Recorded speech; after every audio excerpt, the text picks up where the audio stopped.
Hello everyone. In this video we will see about array and function. So we can call a function by two methods. One is call by value and one is call by address. So how to use call by value and how to use call by address. I've already made a video on this, which is pointer and function, and in that video I have explained in detail that how call by value as well as how call by address work. So in this video we will move little bit faster because we have already seen it. So here what I have done, I have made a variable a which is storing value 2 और यहाँ पे मैंने a को print किया तो यहाँ पे 2 print हो जाएगा. देन आफ्टर दैट मैंने इस फंक्शन को यहाँ पे कॉल किया and I have only given the value of a. Here I am not passing the address, I am only passing the value. तो यहाँ पे x की वैल्यू 2 हो जाएगा. देन आफ्टर दैट मैं इस लाइन में x की वैल्यू 1 कर रहा हूँ. I am changing the value of x and क्योंकि ये वॉइड है तो मैंने रिटर्न यहाँ से कुछ नहीं किया. और इसके बाद जब एग्जीक्यूशन इस लाइन पे आ जाता है तो मैं फिर से a की वैल्यू को प्रिंट कर रहा हूँ. अब क्योंकि मैंने a का एड्रेस नहीं पास किया था, a की सिर्फ वैल्यू पास की थी, इस वजह से a में कोई भी चेंजेस रिफ्लेक्ट नहीं होंगे, तो यहाँ पे भी 2 प्रिंट हो जाएगा. But in this case, in call by address, I have made the same variable a which is storing 2. मैं यहाँ पे a को प्रिंट कर रहा हूँ तो 2 प्रिंट हो जाएगा. But this time I am calling this fun function by passing address of a. मैं इस बार फन फंक्शन में एड्रेस ऑफ a दे रहा हूं, a का एड्रेस दे रहा हूं. अब x क्या स्टोर करेगा? x स्टोर करेगा एड्रेस ऑफ a. और जब मैं यहां पे स्टार x इक्वल टू 1 कर रहा हूं तो क्या होगा? a की जो वैल्यू है वो भी 1 हो जाएगा. तो मैं जब स्टार x इक्वल टू 1 किया तो यहाँ पे जो मेन फंक्शन में a की जो वैल्यू है वो भी 1 हो जाएगा और फिर मैं यहाँ से रिटर्न कर गया. देन जब एग्जीक्यूशन यहाँ पे आया तो अब इसके बाद इस फन फंक्शन के बाद a की वैल्यू अब 1 हो गई और यहाँ पे 1 प्रिंट हो जाएगा. So this we have already seen in detail in one of our previous video, which is pointer and function. So now let's see how we can pass element of an array to a function.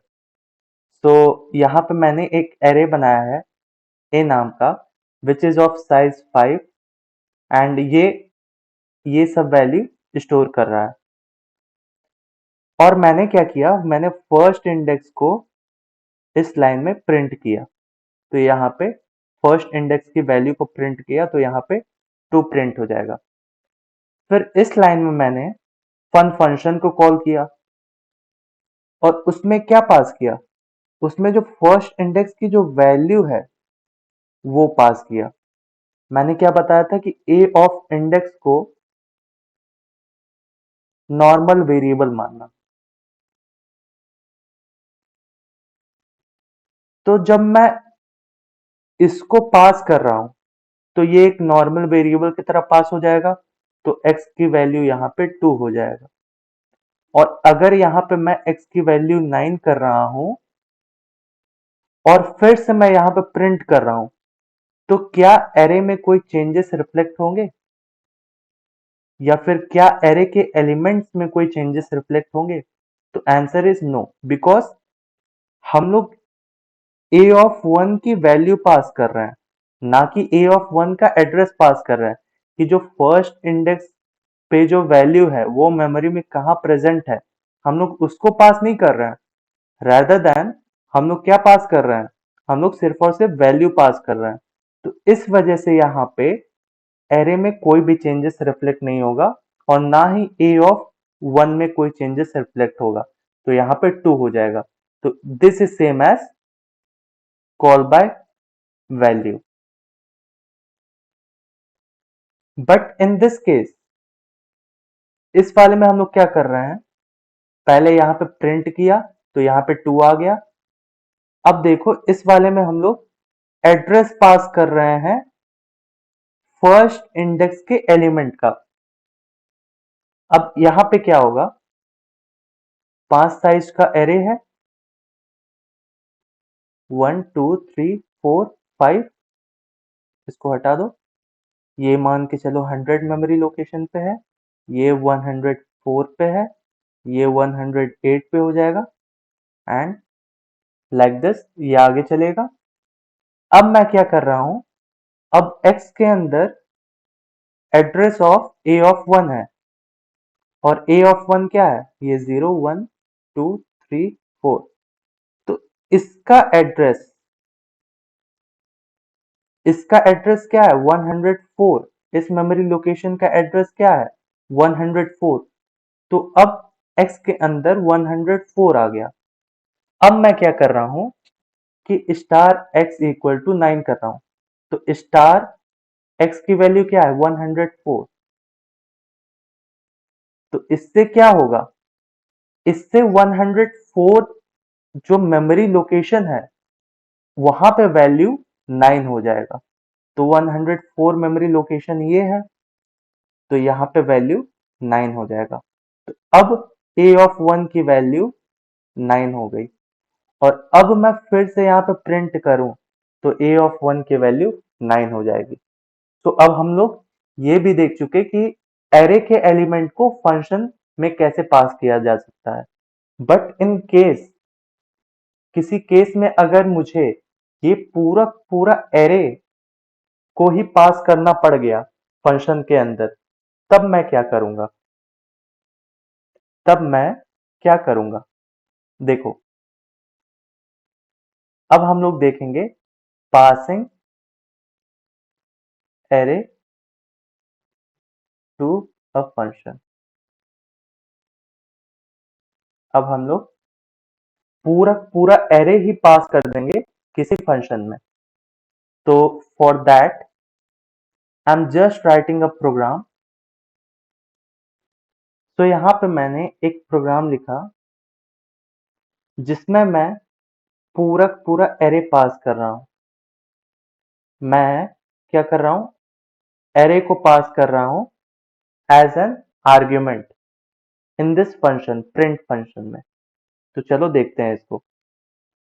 तो सबसे पहले मैं एक array बनाया 4 size का, which is ARR। Then after that मैंने क्या किया, मैंने ARR को और साइज को, एरे के साइज को पास कर दिया प्रिंट फंक्शन में।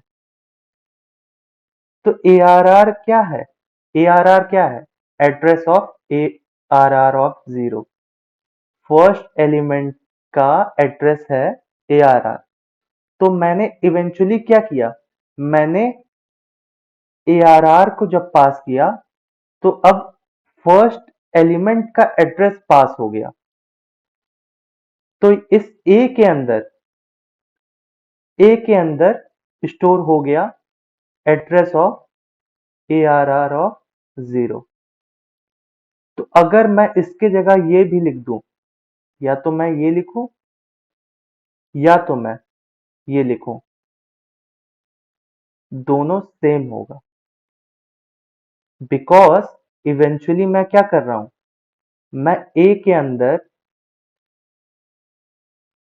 एड्रेस स्टोर कर रहा हूं इस एरे का। मैं ए के अंदर एड्रेस स्टोर कर रहा हूं इस एरे का, और इस एरे का भी नहीं, इसके फर्स्ट एलिमेंट का मैं एड्रेस स्टोर कर रहा हूं। तो इसके लिए मुझे क्या चाहिए, मुझे एक पॉइंटर चाहिए। तो या तो मैं ये सिंटेक्स लिखूं या तो मैं एक नॉर्मल पॉइंटर बना दूं, तब भी काम चल जाएगा। अब देखो, अगर मुझे वैल्यू प्रिंट करनी है तो मुझे फर्स्ट एड्रेस मिल गया ए के अंदर एड्रेस मिल गया फर्स्ट इंडेक्स का। तो अब मुझे अगर वैल्यू प्रिंट करनी है तो मैं क्या करूंगा, यहां पे स्टार लगा दूंगा तो मुझे वैल्यू मिल जाएगी फर्स्ट इंडेक्स का। और अगर मुझे नेक्स्ट इंडेक्स की वैल्यू चाहिए तो मुझे क्या करना पड़ेगा, a+1 कर दूंगा तो नेक्स्ट इंडेक्स की वैल्यू मिल जाएगी। उसी तरह मुझे अगर अगली वैल्यू चाहिए तो मैं a+2 कर दूंगा और मुझे ये वैल्यू मिल जाएगी। तो हम लोग ने एक चीज देखी थी कि star of a plus index will equal to a of index. तो मैं ये करूं चाहे a ऑफ 0 करूं, बात बराबर है। मैं ये करूं या फिर a ऑफ 1 करूं, इक्वल वैल्यू मिलेगी। मैं a ऑफ 2 करूं, इक्वल वैल्यू मिलेगी। तो इस वजह से मैंने यहाँ पे a ऑफ i किया, तो मुझे एरे के इस एरे के सारे एलिमेंट प्रिंट होके मिल गए। अगर इसके जगह मैं ये करता, मतलब a ऑफ i के जगह अगर मैं स्टार a+i भी करता तब भी वैल्यू सेम आता। So this was how we can pass array to a function. Now we will see the code of it. तो सबसे पहले हम लोग ने क्या किया था, हम लोग ने एक एरे बनाया था एंड देन वैल्यू असाइन की थी, और उसके बाद हम लोग ने एक फंक्शन बनाया था जो कि इस एरे का एक एलिमेंट ले रहा था। ये पहला वाला जो हम लोग ने पहले किया था, passing element of an array in a function, वो वाला हम लोग कोड देखेंगे। और फिर इसके बाद x इक्वल टू कुछ भी रैंडम वैल्यू कर दो, देन आफ्टर दैट रिटर्न कर जाओ। देन प्रिंट करो कोई भी वैल्यू, a ऑफ 1 ले लेते हैं, फाइन। देन इस फंक्शन को कॉल करते हैं और इस फंक्शन में हम लोग वैल्यू पास कर देंगे, और यहाँ पे arr है, और फिर से वैल्यू हम लोग प्रिंट करेंगे। तो वैल्यू इस बार भी सेम आनी चाहिए, array एंड फंक्शन। तो देख रहे हो दोनों बार वैल्यू सेम आई है, 2 एंड 2। तो यहां पे वैल्यू पास करने से और यहां पे वैल्यू चेंज करने से इस एरे पे कोई फर्क नहीं पड़ा। जो एरे पहले था वो एरे अब भी है, जो एरे के एलिमेंट थे पहले वो एरे के एलिमेंट अब भी है। तो बट अगर मैं यहाँ पे एड्रेस पास कर दूं और यहाँ पे एक पॉइंटर ले लूं,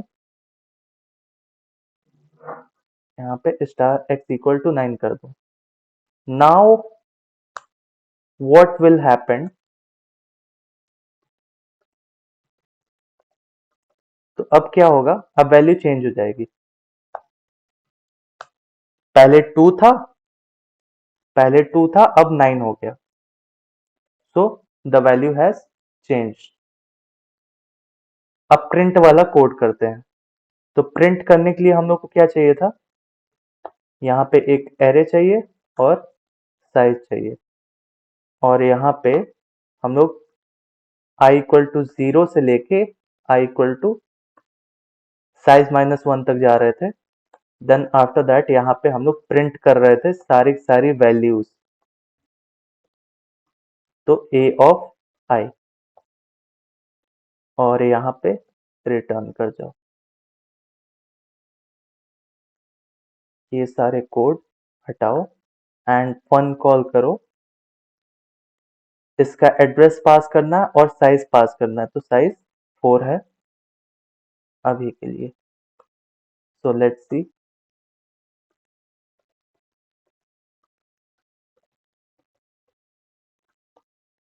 सो पूरे पूरे एलिमेंट प्रिंट हो गए एरे के। जो मेन फंक्शन का जो एरे था उसके सारे के सारे एलिमेंट हमको प्रिंट हो गए।